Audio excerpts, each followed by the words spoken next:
Hello Robot Wars fans and fellow Roboteers. My name's Chris Sari, driver, designer, builder of Team Luna. This is, I say our, but it's mainly me. First robot, Luna-Tic. Originally designed, got to be about 2002 I think, when I first started putting pen to paper, thinking about the design. The team is pretty much me, the wife and my 3 kids all have helped in various ways, either by providing tea or noticing I've drilled holes in the wrong place or things like that. So first event will be in Manchester, Extreme Robots, sorry, in Manchester in April. As you see, she is pretty much done. A few little things I've got to tweak first. And the motor mounts only have 2 screws holding 2 bolts. Sorry, holding them to the chassis. So I've got some more bolts just to secure them a bit more tightly. This is only 2mm steel. I have ordered a 4mm Hardox plate. That should be arriving hopefully next week. So it's a case of just attach it. So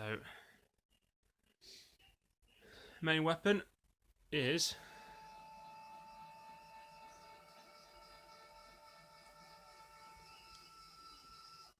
that big thing. It's a lifting wedge powered by a 75kg push linear actuator. Yes, it is slow, but unlike your Matics, your Matic flippers, which are pretty much you get underneath and bang, flip, and they go flying, which is granted very effective tactic. Luna-Tic, despite its name, goes with control, taking inspiration from Panic Attack Series 2 winners, Kim Davis with his lifting forks. Although they weren't, as you'd say, impressive, his driving was absolutely fantastic. And he was able to use those lifting forks to great effect by dumping people into pits, even sticking the bots on top of Panic Attack itself. My driving is nowhere near as good as Kim's, but it's just that control aspect is what I was after, despite having a name of Luna-Tic. I know.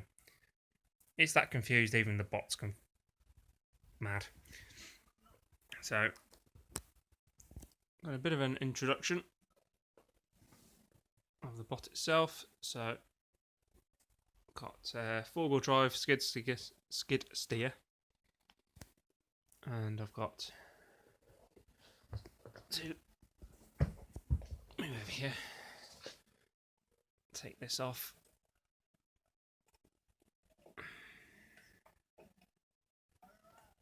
This is my first build, so I imagine all you people are shouting at, you can't do that, can't do this. Well, I can, because I don't know any better. And yes, I have a paperclip holding it in. There we go. That's out. Push that out there. Falls to the floor. There we go. Original plan was to have the lifter to open the full 90 degrees to aid in self-righting, despite it being invertible. One of the tactics with flippers, if you can be self-righting and invertible, you've got a good chance. So I'm just going to remove these 2 panels, and you can see what the heck's going on.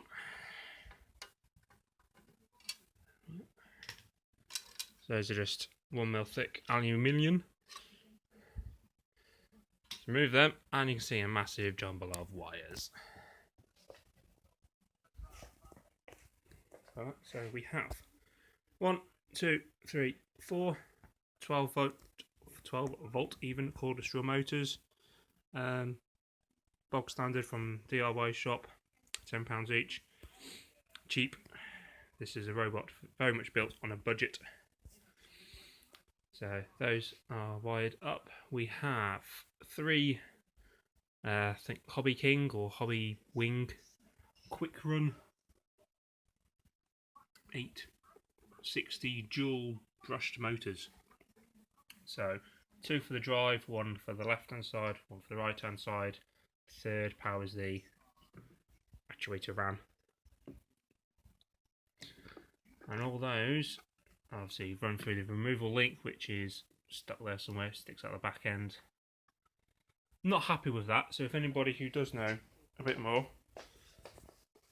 yeah, it sticks out there. Not really happy with that, but it has one. It's one of the legal requirements these days. Well, you've always had to.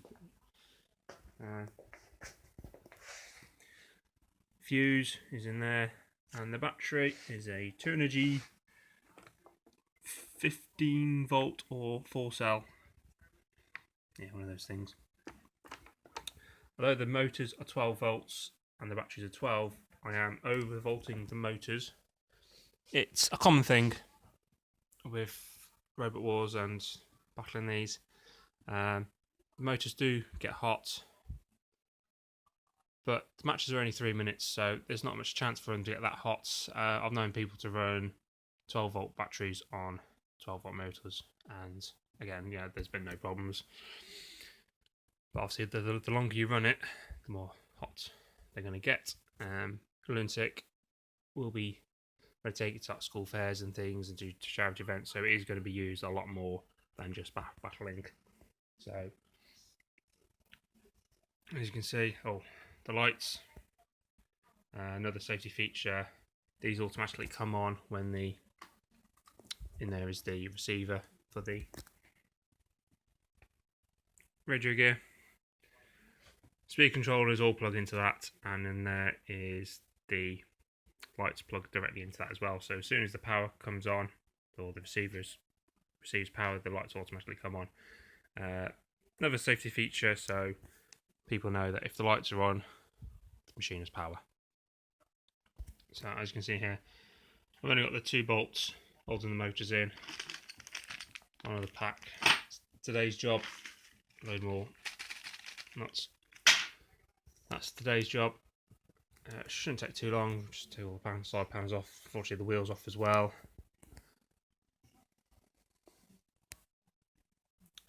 And after that, I can start doing some more angle grinding on the big boy. So, yeah,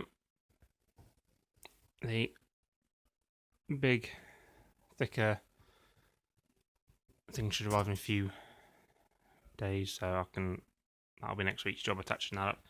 So yeah. Quick introduction, Luna-Tic to be seen, hopefully, on Robot Wars, well, hopefully within the year.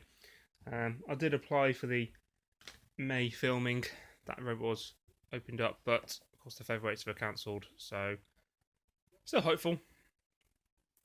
Main plan is to survive. I know Extreme Robots, they're now allowing spinners, so I am very fearful I will be taking this home in a bin bag.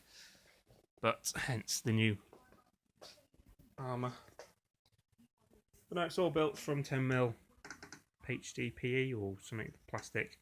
I've got 2 extra side panels of 2mm steel on the sides there. So we are armoured up, hopefully enough.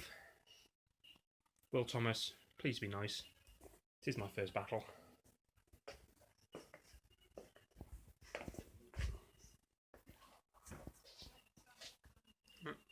Chris Sari of Team Luna signing off.